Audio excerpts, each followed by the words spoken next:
Hello students, welcome back in our classes. Today I teach about how to change active voice to passive voice. आज हम active से passive बनाना सीखेंगे। सबसे पहले हम कॉन्सेप्ट को क्लियर करेंगे, उसके बाद हम आपके लिए एग्जांपल्स बताएंगे। देखिए बच्चों, आपका जो एग्जाम है वो बहुत ही नजदीक है, इसलिए सारी चीजें आपके लिए कॉन्सेप्ट आपका क्लियर होना बहुत जरूरी है। ज्यादा डिटेल में नहीं जाएंगे, बस इतनी चीजें आप कर लेते हैं तो इजिली आप अगर कैसा भी सेंटेंस आपका एग्जाम में आ जाता है तो इजिली आप उसको कर पाओगे। ओके, अब देखिए एक्टिव वॉइस के लिए the subject performs the action. कोई भी अगर सब्जेक्ट है आपका वो एक्शन परफॉर्म कर रहा है तो उस एक्शन का जो भी इफेक्ट है वो आपका सब्जेक्ट पर पड़ेगा। जैसे सेंटेंस है राम पत्र लिखता है, कौन लिख रहा है? राम लिख रहा है, तो पूरा जो इफेक्ट है वो राम पर पड़ रहा है, यानी यहाँ पर मेन क्या है आपका? राम है। ठीक है, तो यहाँ पर क्या है? सब्जेक्ट आपका मेन होता है, कर्ता स्वयं काम करता है। यहाँ पर जो कर्ता होता है, जो सब्जेक्ट होता है, वही मेन होता है।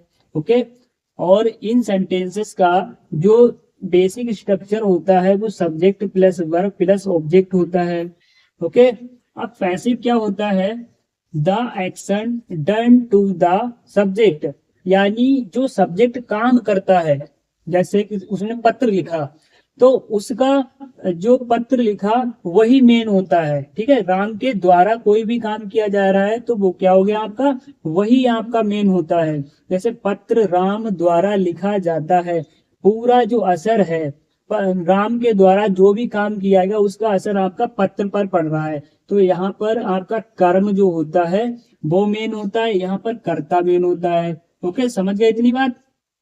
अब क्या है, इसका जो पैसिव बनेगा, ऐसे राम राइट्स ए लेटर, ये आपका किसका है? प्रेजेंट इंडिफिनिट का सेंटेंस है।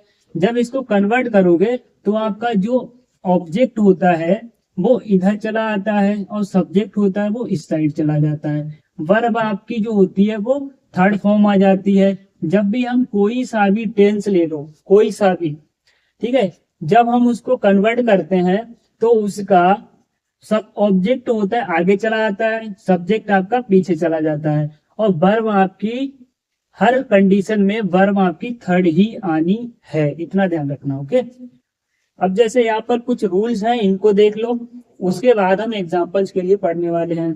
इनके टाइप्स जान लो कि टाइप्स कितने होते हैं, कि इनके जो है एक्टिव से पैसिव वॉइस बनाए जाते हैं। जैसे टेंस है, इसमें हाँ टेंस आपका जितने भी आपने ट्रांसलेशन सीखे हैं आपने, जैसे प्रेजेंट पास्ट फ्यूचर, उनके आपने टाइप जो पढ़े थे, indefinite continuous perfect perfect continuous, जितने भी टाइप हैं उनके चेंजेस देखने को मिलते हैं। अब यहाँ पर देखो चेंजेस क्या क्या है। हाँ, यहाँ पर जो है टेंस हो गया, मॉडल वर्ब हो गई, लेट और इंपरेटिव और इन्फिनेटिव्स हो गए। ठीक है, तो इतने आपको सीख लेने हैं, जनरली आपके लिए यहीं से मिल जाएंगे, टेंस से ही आपका क्वेश्चन बन जाएगा यूपी बोर्ड में, ज्यादा आपको डिटेल में नहीं पढ़ना है। जब भी आपका प्रेजेंट इंडिफिनिट दिया होगा, आपने देखा होगा प्रेजेंट इंडिफिनिट में नेगेटिव और इंटेरोगेटिव सेंटेंस बनाते हो तभी आपका डू या डज आता है। अगर उसका अफर्मेटिव बनाओगे तो उसमें एस या ईएस आता है। ओके, तो ऐसे सेंटेंस को पहचानना है आपको पहले। जब पहचान लोगे तो उसका आप आराम से चेंजेस कर पाओगे। आपने डू डज लगा देख लिया, वर्ब में एस या ईएस है, तो आप पहचान लोगे कि प्रेजेंट इंडिफिनिट का है। उसको चेंज कैसे करोगे? उसका चेंज होगा is am are, is am are हो जाएगा, उसके बाद आपकी वर्ब की थर्ड फॉर्म लग जाएगी। फिर आपका प्रेजेंट कंटिन्यूअस, उसका चेंज आपका इज एम आर का चेंजेस हो जाएगा, is am are plus being लग जाएगा। कंटिन्यूअस में ध्यान रखना, कोई सा भी कंटिन्यूअस हो आपका कंटिन्यूअस है तो उसमें बीइंग जरूर लग जाएगा, जो भी आपकी हेल्पिंग वर्ब है उसके साथ आपका बीइंग जरूर लग जाएगा। ओके, इज एम आर का आपका is am are plus being हो गया। प्रेजेंट परफेक्ट है तो आपको पता है, रूल पता होंगे, ट्रांसलेशन सीखा होगा, तो हैज है उसका हैज है प्लस बीन हो जाएगा। अब प्रेजेंट परफेक्ट कंटिन्यूअस है तो हैज है बीन का चेंज हो जाएगा हैज है बीन प्लस बीइंग में। पास्ट इंडिफिनिट का डिड आया हुआ है, डिड कब आता है इसमें पास्ट इंडिफिनिट में? जब आप बनाते हो नेगेटिव और इंटेरोगेटिव तभी आता है, वरना आपका अफर्मेटिव में इसके क्या आता है? वर्ब की सेकंड फॉर्म आती है, ऐसे आप इसको पहचान सकते हो। तो इसका जो चेंज होगा बाज वर्ब में हो जाएगा। पास्ट कंटिन्यूअस का बाज वर्ब अगर आया पास्ट कंटिन्यूअस आपका बाज बर आता है, बाज बर के लिए बाज बर प्लस बीन में चेंज करना है। पास्ट परफेक्ट में हैड आता है, हैड का आपका हैड बीन में, past perfect continuous had been आता है, फिर आपका हैड बीन प्लस बीन में चेंज हो जाएगा। अब यहाँ पर फ्यूचर इंडिफिनिट है, अगर बिल आया हुआ है तो आपका विल बी में चेंज हो जाएगा। फ्यूचर कंटिन्यूअस का विल बी है तो विल बी प्लस बीन में हो जाएगा। फ्यूचर परफेक्ट है तो विल हैव का विल हैव बीन में हो जाएगा। फ्यूचर परफेक्ट कंटिन्यूअस में विल हैव बीन आता है तो उसका will have been plus been में हो जाएगा। और एवरी कंडीशन में पैसिव वॉइस बनाते टाइम आपका वर्ब की थर्ड फॉर्म ही आनी है, इतना ध्यान रखना। ओके, हमने अब कॉन्सेप्ट क्लियर कर लिया है। अब हम इन सेंटेंसों को करना सीखेंगे कि कैसे इनको किया जाता है। सबसे पहले क्या करना होता है आपके लिए, सेंटेंस को पहचानो ये है किसका। और आपके लिए एक जरूरी बात बता दें कि आपका जब आपका ऑब्जेक्ट होगा, जब आपका ऑब्जेक्ट होगा तभी सेंटेंस बनेगा पैसिव में। अगर आपका ऑब्जेक्ट नहीं है तो सेंटेंस भी नहीं बनेगा। ओके, इतना ध्यान रखना। तो ये कैसे बनेगा, देखो, गोपाल बायस ए बुक, यानी गोपाल एक बुक खरीदता है। ठीक है, तो ये सेंटेंस किसका है, जब भी एस या यस वर्ब में लगा होता है तो वो किसका होता है, वो होता है आपका प्रेजेंट इंडिफिनिट का होता है सेंटेंस। अब प्रेजेंट इंडिफिनिट में टू डज होता है, वो इज एम आर में चेंज हो जाता है। तो आपका अगर एस आया भी है तो इसका जो होता है वो इज एम आर में चेंज हो जाएगा। अब क्या करना होगा, ए बुक है, ये यहाँ पे आपका ऑब्जेक्ट है, ये सब्जेक्ट है, ये आपकी वर्ब है। अब इसको सब्जेक्ट बना देंगे हम और इसको ऑब्जेक्ट बना देंगे। लिख लो ए बुक। अब मैंने बताया था कि अगर आपका सिंगुलर सब्जेक्ट आता है तो उसके साथ क्या लगाओगे, इज लगाओगे। ठीक है, इज लगा दिया। अब वर्ब की कौन सी फॉर्म आएगी, वर्ब की थर्ड फॉर्म आएगी। जैसा कि मैंने बताया था, थर्ड फॉर्म क्या होती है इसकी, VOUGHT, वॉट, वाई। अब वाई लगाओगे, वाई गोपाल, गोपाल। ओके, इस तरह से बन जाएगा। जैसा कि इसका बेसिक जो स्ट्रक्चर होता है पैसिव का, पहले सब्जेक्ट आता है, फिर आपकी कोई हेल्पिंग वर्ब आ जाएगी, फिर आपकी वर्ब की थर्ड फॉर्म आती है। ओके, उसके बाद वाई लगता है, फिर ऑब्जेक्ट आता है। ओके, यानी यहाँ पर आपकी कोई हेल्पिंग वर्ब यानी एच भी लग जाएगी, ये जो आती है। ओके, अब इसमें क्या है, Anil is reading a book, Anil एक किताब पढ़ रहा है। ये सेंटेंस किसका, पहले ये पहचानो, सेंटेंस किसका आपका, is am are plus ING किस में आता है, कंटिन्यूअस में आता है। प्रेजेंट कंटिन्यूअस का सेंटेंस है, इज एम आर आ रहा है तो इसका हो जाएगा is am are plus being.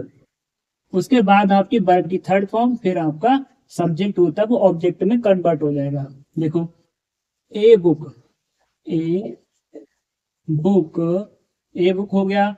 A book के साथ क्या लगाओगे, इजी लगेगा, इज। अब इसके साथ क्या बताया था, बीइंग आएगा प्लस में, इज बीइंग, इज बीइंग।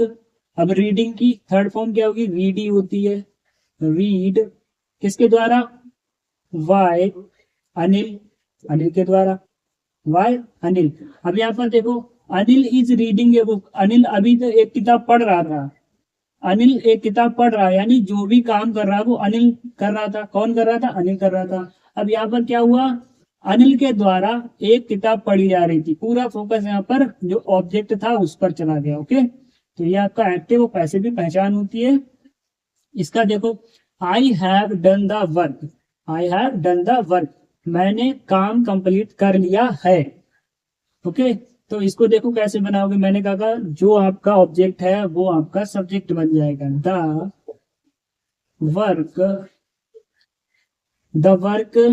अब क्या आएगा, हैव आ रहा है, क्या आ रहा है, हैव आ रहा है। किस में आता है आपका, प्रेजेंट परफेक्ट में आता है। प्रेजेंट परफेक्ट ये रहा, हैज हैव है तो हैज है बीन आ जाएगा। ओके, तो इसमें क्या लग जाएगा, द वर्क है, ऑब्जेक्ट आपका सिंगुलर है, यानी ये जो ऑब्जेक्ट था वो सिंगुलर था, यहाँ पर भी सब्जेक्ट बन गया तो आपका सिंगुलर ही है। तो इसके साथ क्या आएगा, हैज आएगा, क्या आएगा, हैज, द वर्क हैज।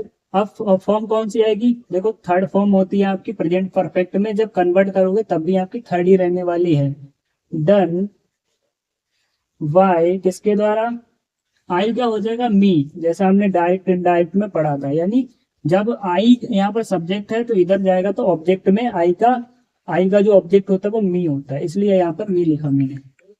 अब देखो, did you buy a book, did you buy a book, तो इसका क्या होगा, यहाँ पर क्या होता है इस कंडीशन में, ये क्वेश्चन वाला है आपका, इसमें क्या होता है जब भी डिड स्टार्टिंग में आ जाए या कोई भी आपका हेल्पिंग वर्ब स्टार्टिंग में आ जाए तो उसमें उसके स्टार्टिंग में ही रखते हैं चेंजेस आपका।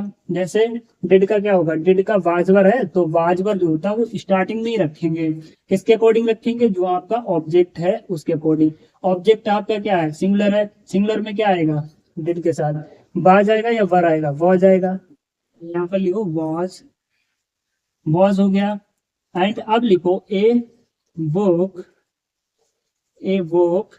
अब इसकी थर्ड फॉर्म आ जाएगी ए वोक, वोक वॉर, VOUGHT वॉर। वाई किसके द्वारा, वाई यू, ठीक है, वाई यू। यानी इसका जो सब्जेक्ट में यही होता है, ऑब्जेक्ट भी इसका यू ही रहता है, यानी सब्जेक्ट ऑब्जेक्ट एक ही होता है यू का, इसलिए ये चेंज नहीं हो रहा है। अब इसको देखो, we did not help him, we did not help him, ये किसका है, डिड नॉट आया हुआ है। डिड नॉट आपका किसमें आता है, ये पास्ट इंडेफिनिट का निगेटिव है ये, तो कैसे देखो, हिम का क्या होता है, हिम क्या है आपका ऑब्जेक्ट है, इसका जब सब्जेक्ट आएगा तो क्या होगा, ही आएगा, ही आ गया आपका। अब क्या लिखोगे, डिड नॉट का किस में चेंज करोगे, ही के अकॉर्डिंग, ही के साथ वॉज आएगा, वॉज नॉट, वॉज नॉट। अब वर्ब क्या है, हेल्प है, हेल्प की थर्ड फॉर्म क्या होगी, हेल्प्ड, हेल्प्ड बाय। अब बाय लगा दोगे, बाय के बाद बी का जो ऑब्जेक्ट होता है वो क्या होता है, अस होता है। ओके, अब 6 वाला देखो, the boy will not have been run the will. अब इसमें क्या है, विल आ गया, इसका पहचान लिया कि आपका फ्यूचर का है, नॉट आया नेगेटिव है, हैव आया तो परफेक्ट का, यानी फ्यूचर परफेक्ट का नेगेटिव है ये। फ्यूचर परफेक्ट, परफेक्ट में हमेशा तुम्हारी थर्ड फॉर्म ही आती है। ओके, अब इसमें कैसे चेंज होगा, ये जो आपका द विल है इसको स्टार्टिंग में ले आओ, ऑब्जेक्ट है इसको सब्जेक्ट बना लो, द विल। अब विल नॉट हैव बीन ऐसे ही रखा जाएगा, विल नॉट हैव। अब इसके साथ और क्या लग जाएगा, बीन और लग जाएगा, ठीक है, वी रूल के अकॉर्डिंग आपने पढ़ लिया है रूल, हैव बीन। अब क्या वर्ब क्या है तुम्हारी, रंग, रंग ये थर्ड ही रहेगी, रंग Y the Y, Y the. तो इस तरह से ये सेंटेंस जो कंप्लीट हो गया। अगर आपने ये क्लास देख ली है तो इजीली आप एग्जाम में आए हुए एक्टिव पैसिव को आसानी से बना सकते हैं। अगर फिर भी कोई डाउट रह गया हो या जो है प्रीवियस ईयर के क्वेश्चंस कैसे आए हुए हैं उनको चाहते हो तो हमें कमेंट के माध्यम से जरूर बताएं। ओके, अगर वीडियो पसंद आ रही है दोस्तों तो इसको लाइक जरूर करिए और अपने दोस्तों के साथ शेयर कर दीजिए और चैनल को सब्सक्राइब जरूर कर लीजिए, क्योंकि जो भी वीडियो आएगी वो टाइम टू टाइम अपडेट आपके लिए मिलती रहेगी उसके द्वारा। ओके, चलिए मिलते हैं नेक्स्ट वीडियो में।